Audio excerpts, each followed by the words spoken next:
Hello, this is TechMan88 and I'm going to show you an efficient way to clear out a big hole, like a couple chunks worth, and do this with only one or two machines, kind of like this. It's two-way dupers, so yeah, that can dupe a whole lot of TNT, and then I'm running it on a special clock right here, which is a 1.13 thing. It uses basically this automatically oscillating redstone thing right here, and then a leaf down here, which gives a delay of one game tick, and then an observer and a repeater over here. So most of the TNT is just going to be kind of wasted. It's going to be used to do propulsion on other TNT, and it's very random. Relies a whole lot on randomness. Now the reason you might want to do this is if you went around and lit up all the caves, and then you set up some sort of mob farm down here, like a slime farm, you would get the much better spawning rates like that happen in 1.13. So to actually make one of these holes, I've come into a brand new creative world, and I've chosen a location where down underneath here there's not many lava lakes. There's a couple like water lakes, but the lava lakes are a lot harder to deal with. So this is the machine right here. It's just two-way TNT dupers, which can be run very, very fast. But before I start out, the first thing I want to do is just drop a couple TNT to get a hole started, so that we don't get TNT bouncing up.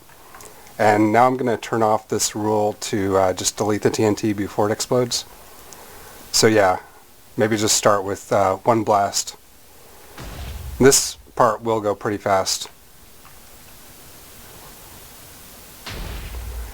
And you can also just turn on this to run it really fast, and I'm just going to run it for like a second or two. But yeah, you can see the TNT does have a chance of going way, way up. So yeah, at first just run it slowly.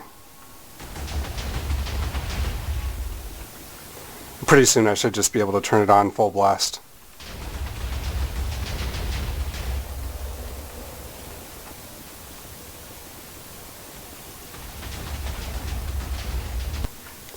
So far it's gone down about this much, and I'm starting to feel the lag a little bit, so I'm just going to turn off do tile drops so that is less of a problem. But if you're running this in survival, you might want to take short breaks and let all that stuff despawn. But now it's deep enough that I can probably just turn it on full blast, get a nice deep hole.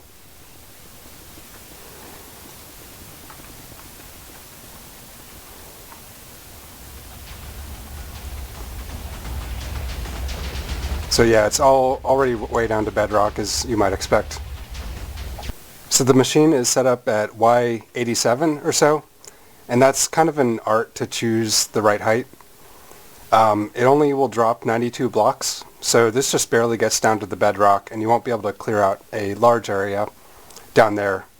But you will be able to clear out most of the hole just with this machine. So yeah, then what I can do is come down here. Then I just place a little obsidian platform, and let's see, I'll do it about here, I guess. So you want to come here. This will be the first block, like, see, directly below this one. Then you want to build this formation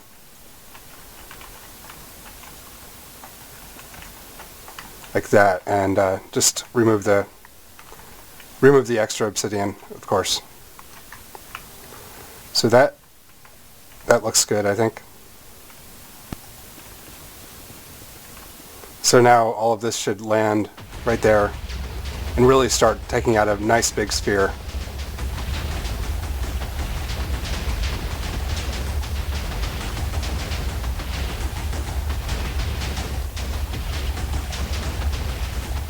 And obviously, if you're removing water lakes in survival, you probably don't want to do it this way. You'd want to turn off the machine while you do this, and not waste sponges, of course. So you can see some of the TNT gets thrown out really far, just kind of like a TNT blast cannon. but this obviously is a lot more random because you've got so many TNT dropping in one spot. There is a potential for TNT to get thrown really, really far out. So the first obsidian platform I put it at Y49. So I think I can get more out of this if I lower it down. So now I've lowered it down to 39. And this is the art part of it, where you're trying to do this efficiently and not blow up your machine, obviously. And after this part is done, I'm going to raise it up even farther. I'm going to try and blow out this top area just by raising up this small obsidian platform.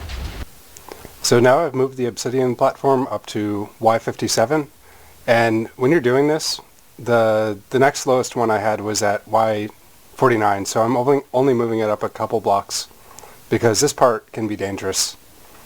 You run the risk of blowing up your machine, but should only have to run this for a little tiny bit. So yeah, TNT can fly up kind of like this, can blow up your machine. But I plan to build a lower one after this to clear some of the lower levels better.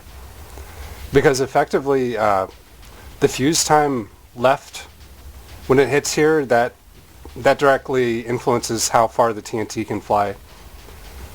So the higher I make this platform, the higher the TNT can fly. So I guess it's like a conical shape that it can cut just with one single TNT duper thing. So about 10 minutes later, this is what it's starting to look like. I used quite a lot of sponges over here, really sloppily. With Tweakaroo and fast right click, you can really quickly throw down a lot. And it's fun. So now I'm going to try and raise this up a couple more blocks. So again, I'll turn it off.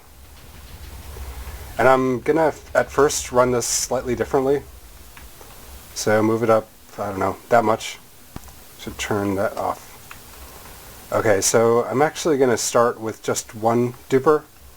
So I'll just throw down a lever over here to disable that one. Then turn this on.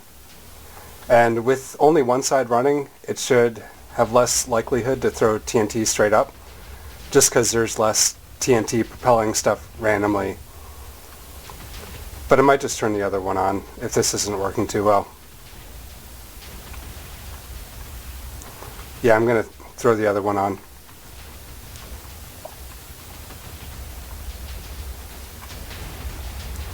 But at this point, I just plan to move this whole machine down because I figure I'm just about done clearing the upper layers.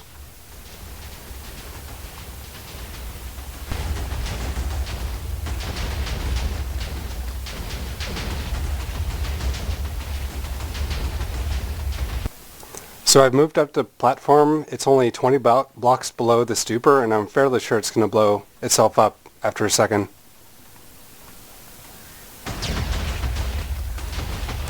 Maybe a little bit more than a second, but after a short while.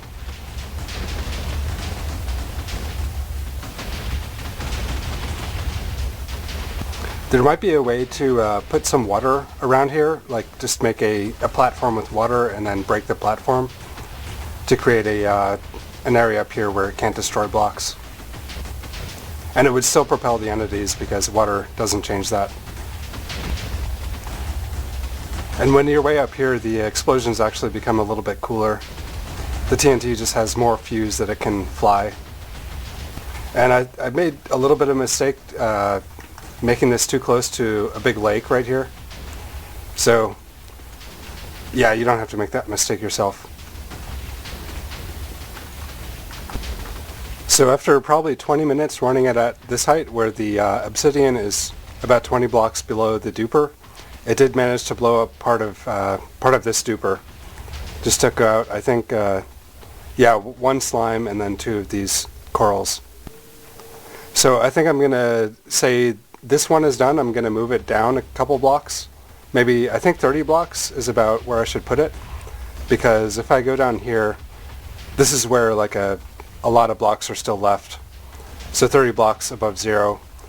So if I move this TNT duper down 30 blocks, then I should be able to clear out the rest of that area.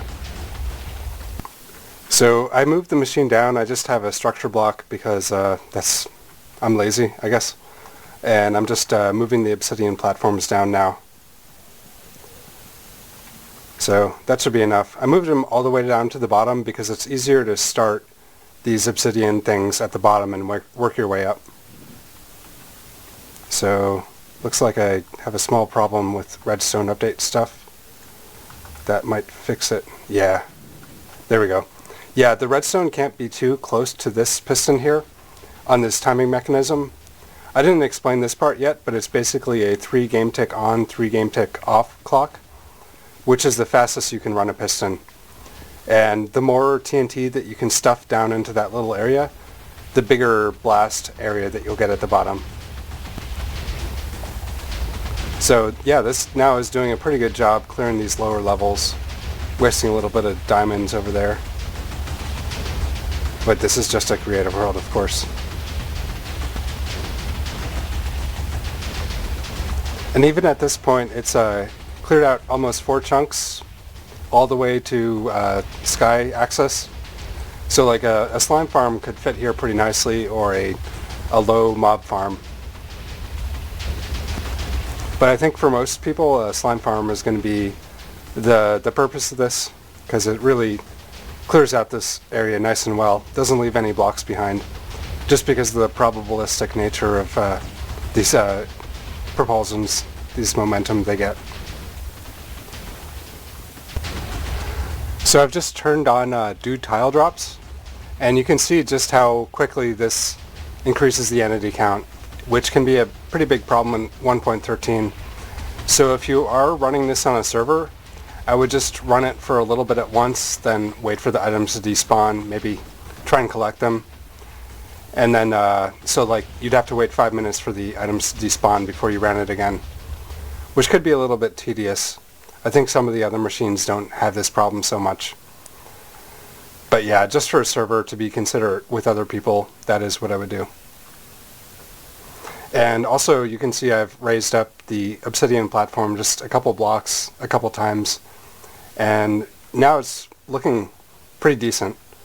4 chunks down here, which would be pretty good for like a very low Y level mob farm or a slime farm.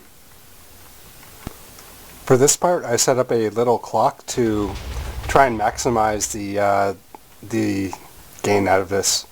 So I can like put a redstone over here, and that's going to increase the amount of TNT that comes out when it runs. So basically this it's just a little fader clock over here, and it'll power the piston, and when it powers the piston, that'll turn the machine off. So most of the time it's going to be off, but for a brief moment it can send down a lot of TNT. And the idea on this is that they'll all be at the same Y level, so there's less likelihood of a TNT shooting another TNT up. And I can turn this off. I need to add a lever to do that. Actually, turn it off like that. So I'll turn it off, raise this platform a couple more blocks, probably to the unsafe range, and see if this helps anything. Let's see, the TNT is at 59 and the platform is at 46, so about 15 blocks below. And I don't know if this is going to work. I've done some tests before, but I didn't find this to be a completely reliable method, because pretty much the TNT can fall off here, then propel another TNT up or down, and that means that they are not at equal Y heights. So that means there is a chance of something blowing something up, and there we go. So I was hoping this would be an improvement, but apparently not. So after a relatively small amount of work, I came out with this hole. It looks like it's about 4 by 4 chunks, minus like these corners here. You would, I guess, have to carve those out by hand. But I will have a world download which will be exactly like this. I'm just looking at a copy right now so I can make sure that this works and demonstrate it. So you would turn it on like this, and this is just if you want to try making a hole in Creative yourself without any sort of setup. So I just made sure it doesn't have any lava lakes below. Not too many. So I'll have that downloaded in the description, and that would be good to test. And I'll take one final look around here at the dupers and the redstone just so you can copy this. I don't think you really need a schematic for this sort of device. It's just so small. Anyway, this has been TechMan88 with a new sort of hole boring technique. And thank you for watching, and goodbye.